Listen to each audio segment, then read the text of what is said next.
Camila Marques. E o meu nome é Murilo Andrade, nós somos os idealizadores do primeiro CONAordem. Gostaríamos de agradecer a todos os congressistas que estão compartilhando os seus conhecimentos com vocês. Todos são mestres ou doutores em Direito, palestrantes de alto renome nacional, especialistas em suas áreas. Muito obrigado também ao Centro Universitário Unifacear por todo o apoio e logística para a realização deste evento. E obrigada a você que está nos assistindo. Tenha mais uma ótima palestra.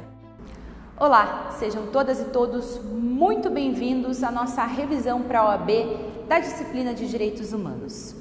Vocês verão durante essa disciplina que ela é importante não apenas para direitos humanos propriamente dito, que conta 3 questões aí na provinha de vocês, mas também para outras disciplinas. Como advogada criminalista, vou dar aqui um exemplo para vocês. O Pacto de São José da Costa Rica, um pacto que integra aí o sistema americano de direitos humanos, foi fundamental para que nós, advogados, conquistássemos o direito à audiência de custódia, que nada mais é do que o direito do preso de ser ouvido nas primeiras 24 horas após a prisão. Percebam, portanto, que a gente precisa prestar atenção nessa matéria não apenas para levar essas 3 questões, que podem fazer toda a diferença dentro da aprovação de vocês, mas também para trabalhar com outras matérias, com outras disciplinas. Perfeito? Separei aqui então 5 pontos fundamentais para que nós possamos trabalhar. Mais do que uma revisão, o que eu abro aqui para vocês hoje é uma caixa de ferramentas. A partir desses pontos principais, outras questões podem ser resolvidas com o mesmo raciocínio. Perfeito? Vem comigo e vamos dar início então. O primeiro ponto que eu gostaria de trabalhar com os senhores diz respeito aos direitos humanos, origem e definição.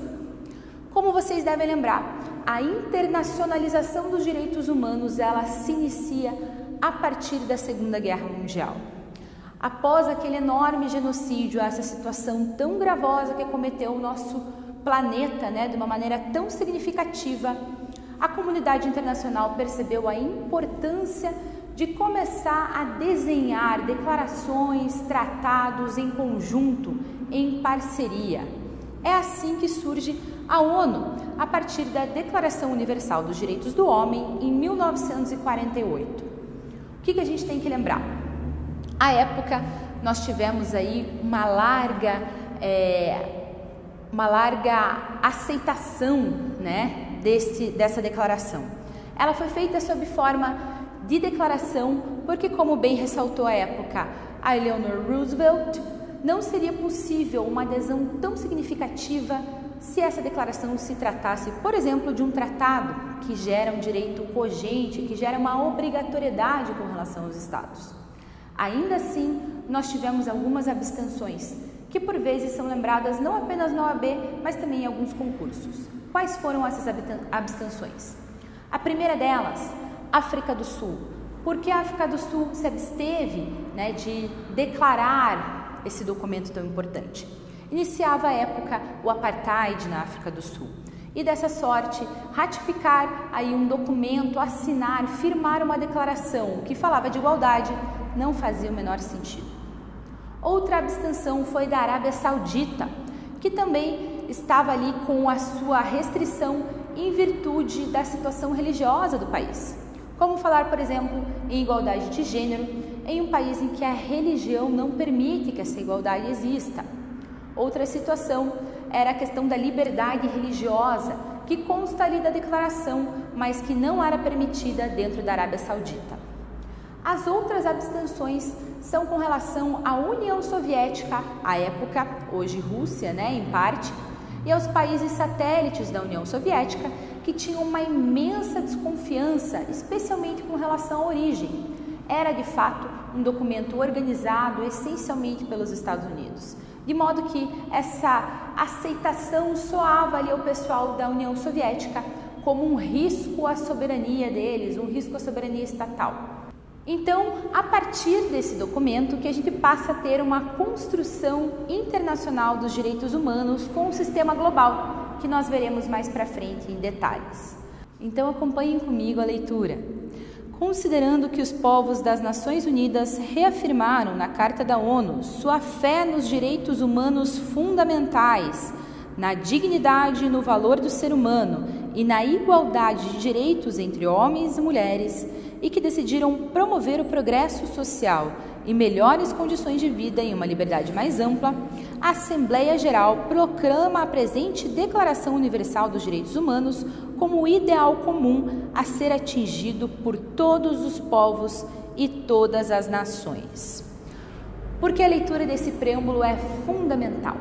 Essa noção ampla dos direitos humanos enquanto dignidade e enquanto direitos que permeiam todos os povos e nações é fundamental para que nós entendamos depois de que maneira esses tratados, essas declarações influenciam também no direito interno.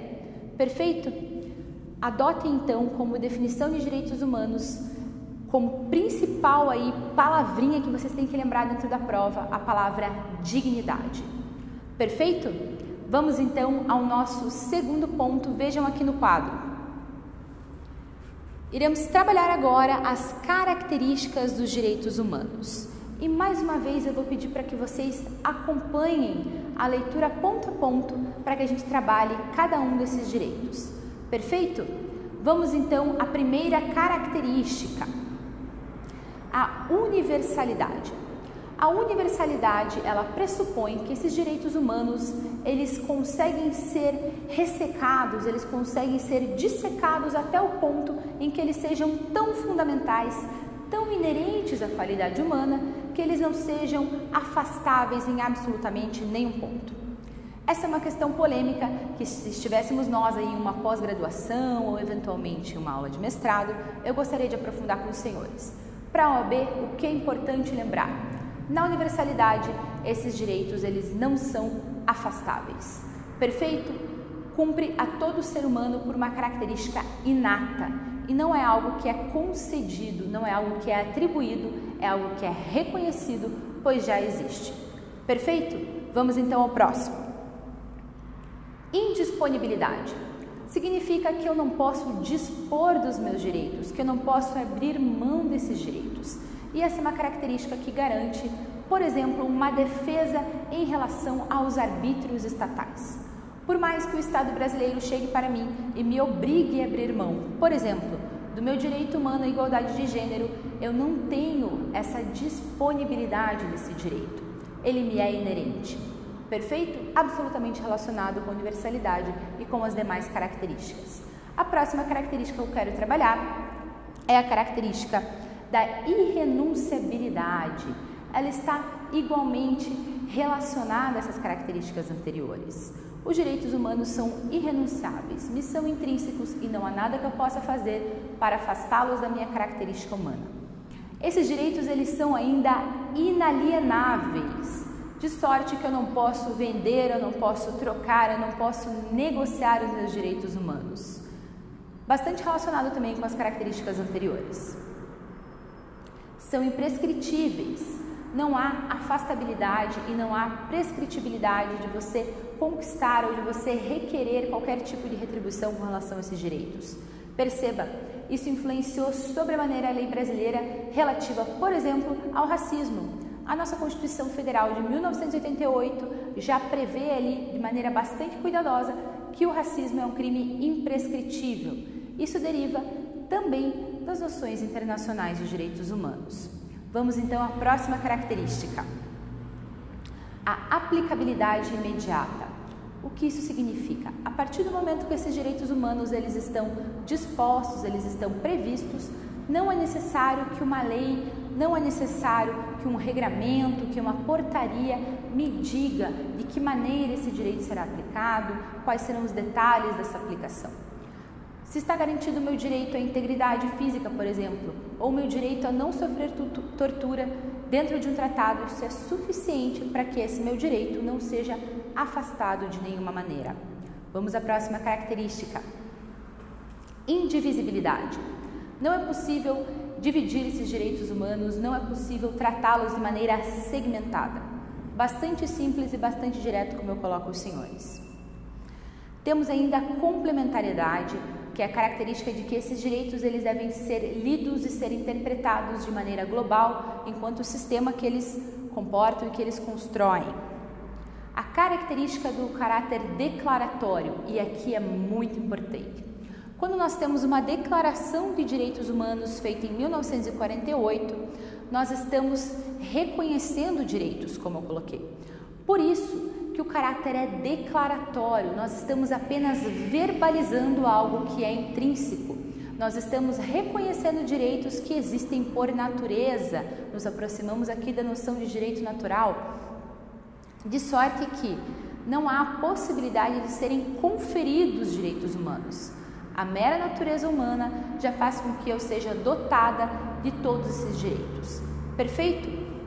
Por fim, nós temos a proibição do retrocesso. Essa característica é muito interessante. Nós não temos ainda notícia em órgãos e sistemas internacionais de qualquer decisão que tenha retrocedido os direitos humanos. Mas fato é que a partir do momento que um direito humano é declarado, é reconhecido, ele não pode mais ser retirado. Poderia, por exemplo, a ONU retificar a Declaração dos Direitos do Homem e dizer, por exemplo, que nós mulheres não temos direito à igualdade de gênero? Não seria possível, seria um problema deontológico, um problema de conceituação, um problema de organização legal e de raciocínio efetivamente legal. A partir do momento que um direito humano é declarado, não há retrocesso.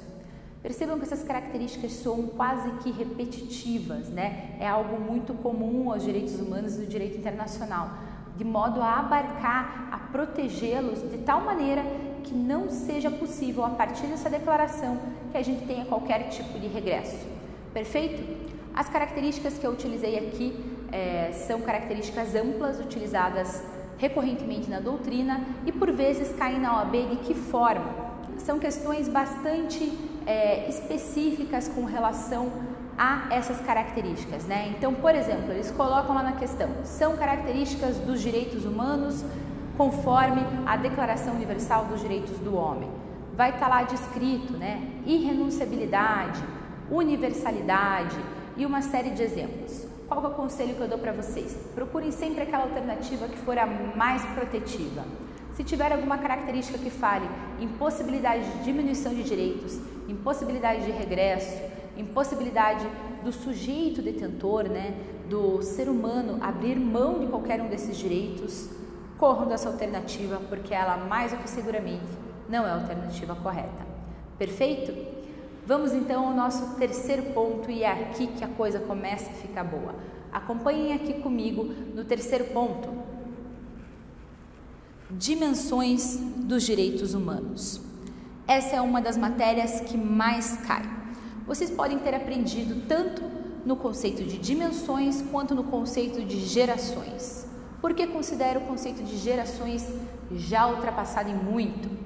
A geração, ela dá uma impressão de superação, como se ao concebermos a segunda geração dos direitos humanos, a gente estivesse abrindo mão da primeira geração. Ora, não é essa a ideia e é por isso que modernamente nós falamos em dimensões dos direitos humanos, ou seja, várias facetas desses direitos que não são superadas, que são somadas. Afinal, os direitos humanos são uma construção histórica, são uma construção paulatina, como bem coloca a Flávia Pelvezan dentro do seu trabalho. Perfeito? O que nós temos ali na primeira dimensão dos direitos humanos? São os direitos relativos aos direitos pessoais, às liberdades, né? Nós veremos mais para frente na construção dos sistemas que aparece no primeiro dos pactos no sistema internacional. São os direitos civis e políticos.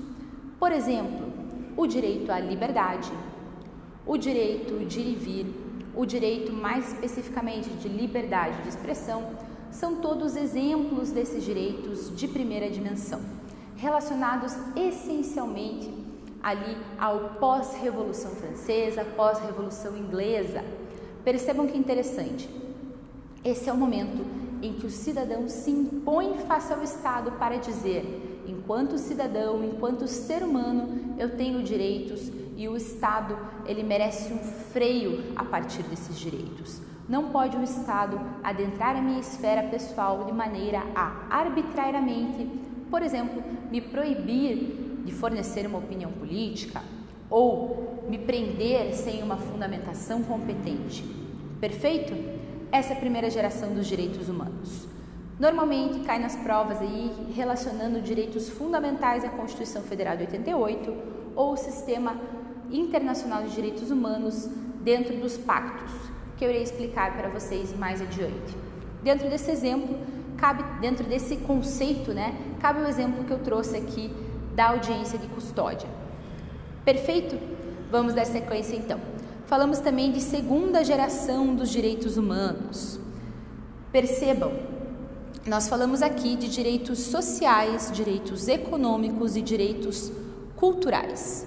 Portanto, ainda temos uma visão, em certa medida, centrada no indivíduo, mas agora entendendo esse indivíduo como uma parte de uma sociedade, Então, a preocupação aqui também com os direitos trabalhistas, há uma preocupação com os direitos à representatividade política, uma série de questões que dizem respeito à vida sociedade, a uma vida com qualidade.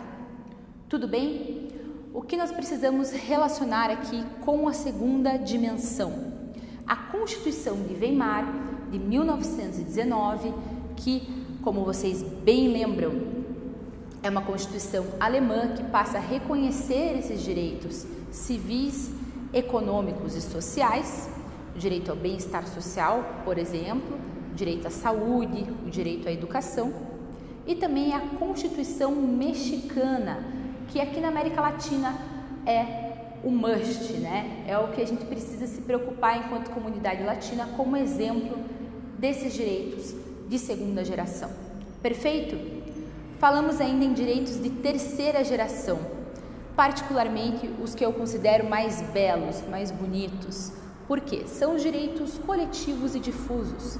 É quando a gente para de focar no indivíduo, enquanto parte da sociedade e passa a entender essa visão aí holística, essa visão completa dos direitos da sociedade em si, direitos coletivos, direitos difusos. E aqui o grande exemplo é o direito ao meio ambiente. O direito ao meio ambiente é considerado um direito difuso e está compreendido aí nessa terceira geração. Perfeito? Para assim avançar no conteúdo, talvez além do que eu precisaria, quarta e quinta geração. Nem todos os autores aceitam ou adotam a possibilidade de quarta ou quinta geração, mas já caiu na OAB. Aqui eu cito dois autores. Cito Norberto Bobbio, que é clássico no direito, e cito também o Bonavides. Ambos têm visões diferentes do que seria a quarta dimensão desses direitos humanos. Para o Bobbio, essa quarta dimensão seria relacionada à bioética, às modificações genéticas, a esse intervencionismo da ciência dentro da nossa constituição humana, dentro dessa bioética que envolve também a pesquisa animal, como isso se daria dentro da conceituação dos direitos humanos. Além do Bobbio, nós temos também a visão do Bonavides, que é muito mais preocupada com a questão da globalização. Em um mundo globalizado, como nós garantimos os direitos humanos? Que outros direitos humanos surgem quando a gente está falando de globalização, em que muitas vezes a garantia de um direito humano em um país pode significar a ofensa ao direito humano em outro? De que maneira fazer essa gestão no mundo globalizado? Como acontece essa tutela e quais direitos humanos envolvem a globalização? É, portanto, uma visão de vanguarda que eu trago apenas por cautela. O Bonavides ainda vem e fala de uma quinta dimensão, que seria o direito à paz. Muito interessante o trabalho do Bonavides, muito difícil que caia no AB, mas por cautela, como tem se falado muito nessa quarta e quinta geração dentro das graduações, eu preferi garantir a nossa paz de espírito. Show de bola? Vamos então para o quarto ponto. Trabalharemos o nosso quarto ponto, então, acompanhem comigo, Sistemas Internacionais de Proteção dos Direitos Humanos. A partir da Declaração Universal dos Direitos do Homem, em 1948, passa a ser construído de uma maneira bastante detalhada, bastante intrincada, um sistema internacional de proteção dos direitos humanos. Esse sistema ele é construído então a partir da ONU.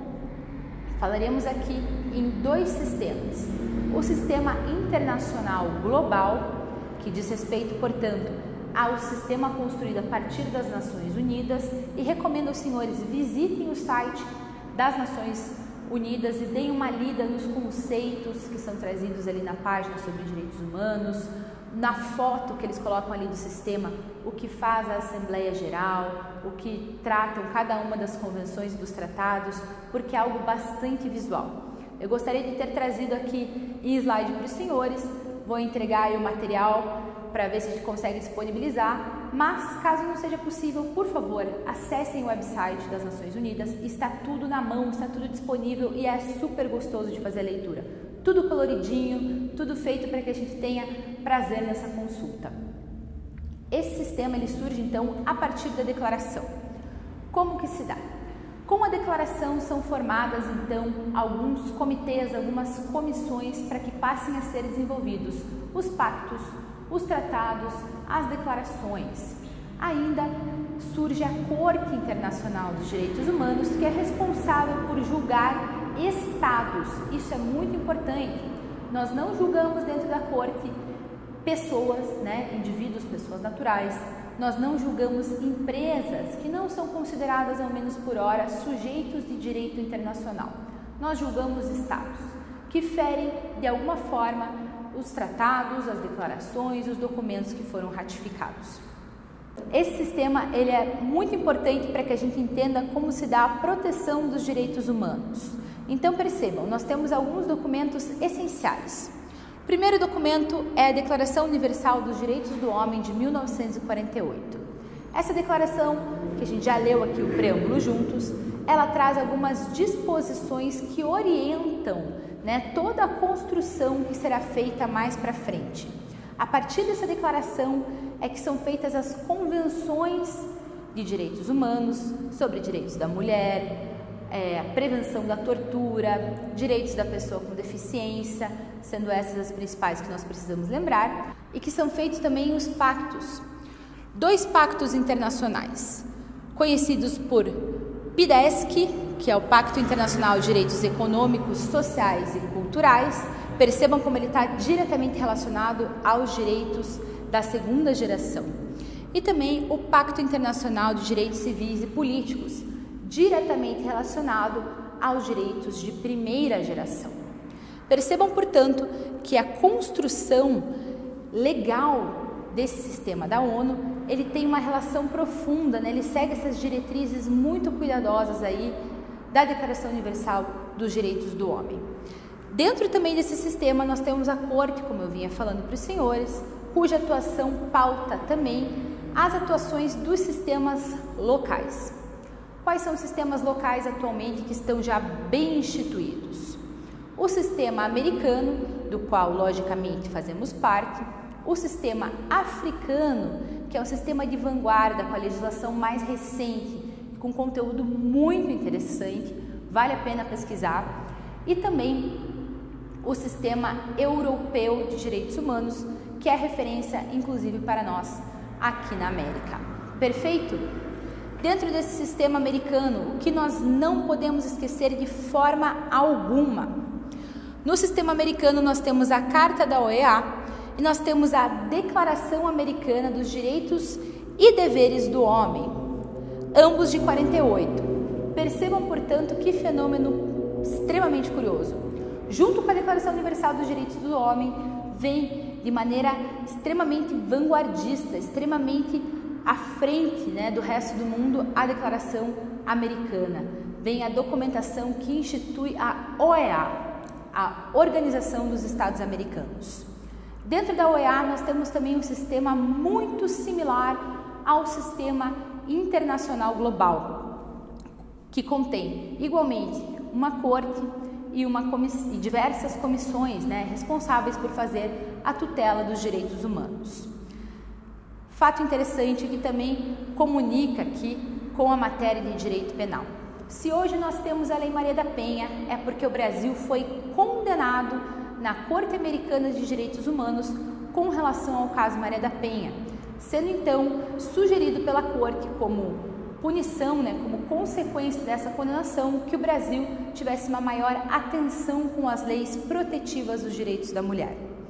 Perfeito? Então percebam que há uma efetividade com relação à atuação dessas cortes. Não são palavras ditas ao vento. Pelo contrário, a partir do momento que um país ratifica, que o país passa a integrar uma declaração ou um tratado, ele está comprometido com aquele conteúdo. Não podemos esquecer disso. Faixa bônus aqui para os senhores dentro dos sistemas.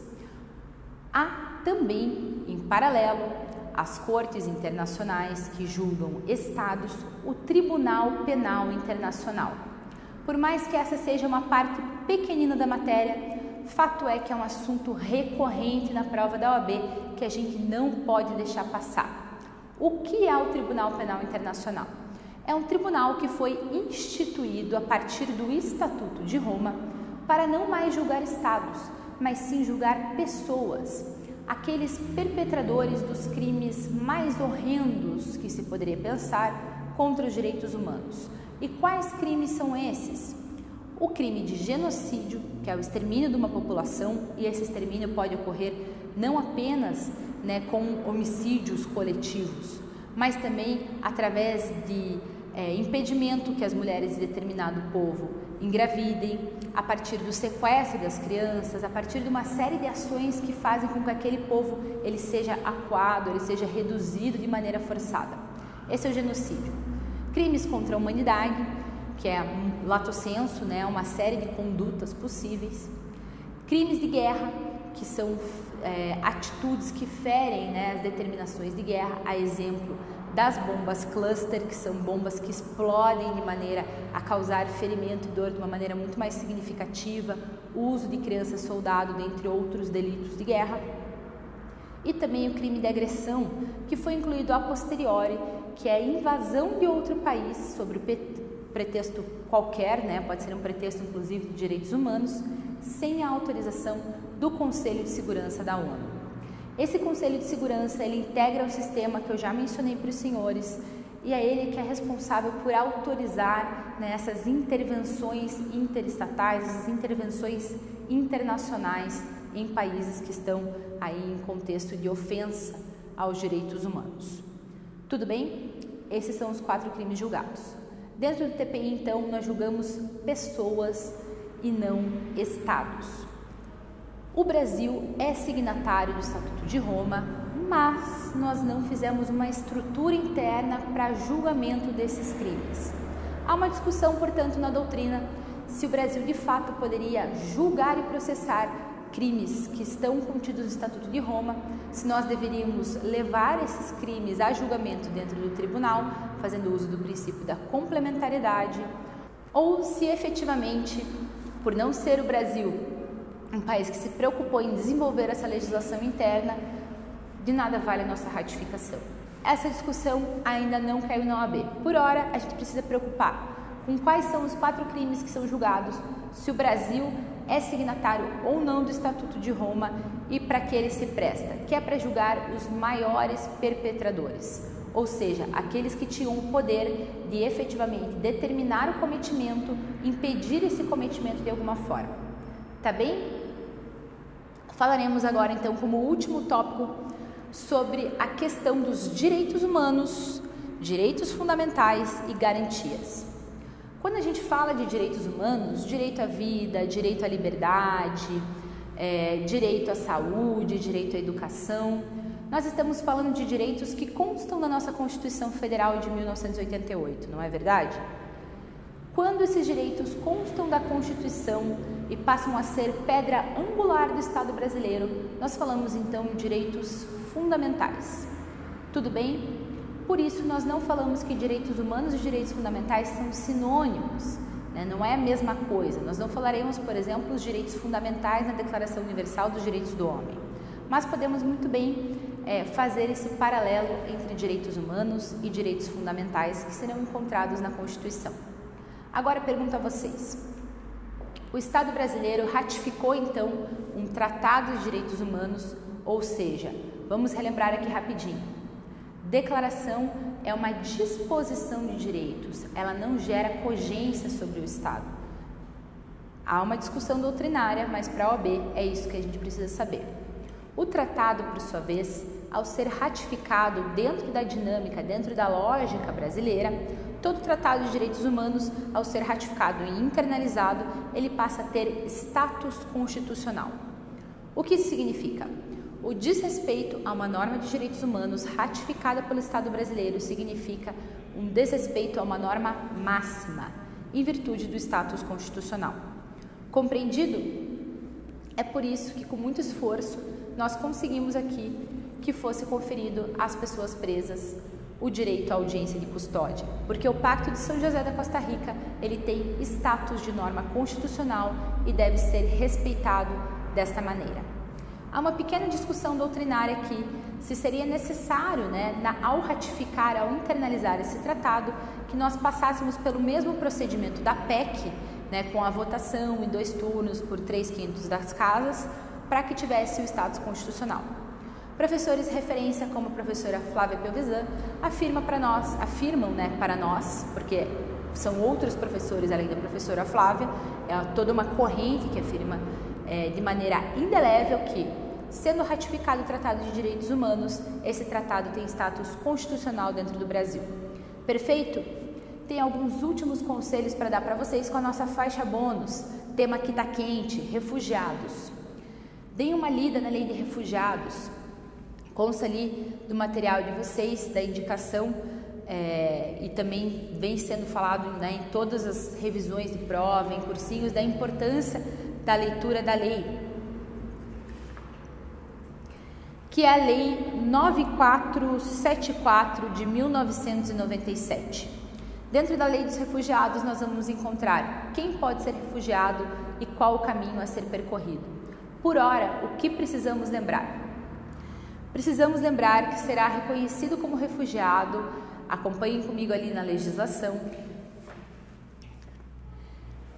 será reconhecido como refugiado todo indivíduo que, devido a fundados temores de perseguição por motivos de raça, religião, nacionalidade, grupo social, opiniões políticas, encontre-se fora de seu país de nacionalidade e não possua ou não queira acolher-se à proteção de tal país, não tendo nacionalidade e estando fora do país onde antes teve sua residência habitual, não possa ou não queira regressar a ele em função de temores de perseguição.